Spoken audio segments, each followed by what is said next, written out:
Throughout the Old and New Testament, the entire scriptures, the reference to our loving Heavenly Father as a shepherd of his sheep is portrayed.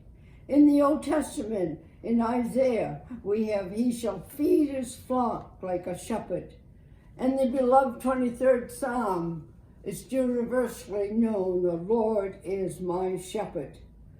In the New Testament, Jesus came and said, I am the good shepherd, and the shepherd gives his life for his sheep, as portrayed by John. My earliest memory is a picture in my parents' bedroom on the wall at the foot of the bed that portrayed Jesus carrying and leading a flock of sheep of various sizes and ages, but yet carrying the littlest ones. He led them.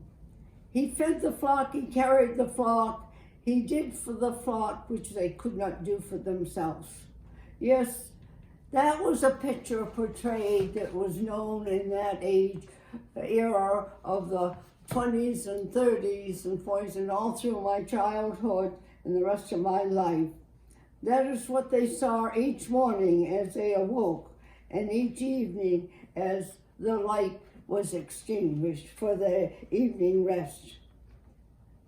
This painting has given me the most realistic image of a loving Heavenly Father, a loving God. He cared for those, the most helpless, who would wander and stray, who had to have all the necessities of life taken care of. And this God has led me as a shepherd for these nearly 100 years of my lifetime. Yes, this is my shepherd. Various people has translated the 23rd Psalm. In the Message it says, God is my shepherd. I don't need a thing. In the Good News, it says, because the Lord is my shepherd, I have everything I need. But I love that which upon which I grew and memorized, the 23rd Psalm. The Lord is my shepherd, I shall not want.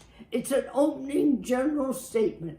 Then he goes on to portray in detail how the shepherd leads us and guides us and feeds us, and he has died for us. That which my life is based upon, that which I have memorized, that which has been with me from birth to this and will lead me into eternity. He has and will supply all of my needs, as portrayed through the arts, by paintings and music and poetry and prose, has been a part of our worldwide culture these many, many generations. He has carried me, led me, and provided for me, and will do the same for you. He cares for our physical needs. It says he leads us beside the still waters. The timid sheep will not drink from moving waters.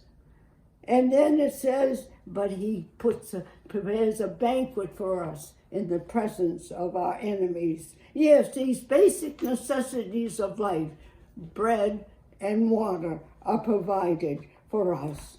He provides for our spiritual needs. He restores my soul, all during the various valley and mountaintop experience of life. The emotional needs, because he has provided all these needs, the physical, spiritual, emotional.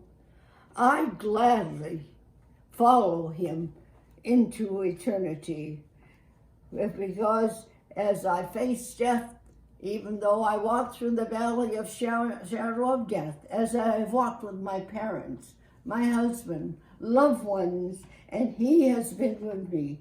He has carried me, he has fed me spiritually and physically, and he has bled for me.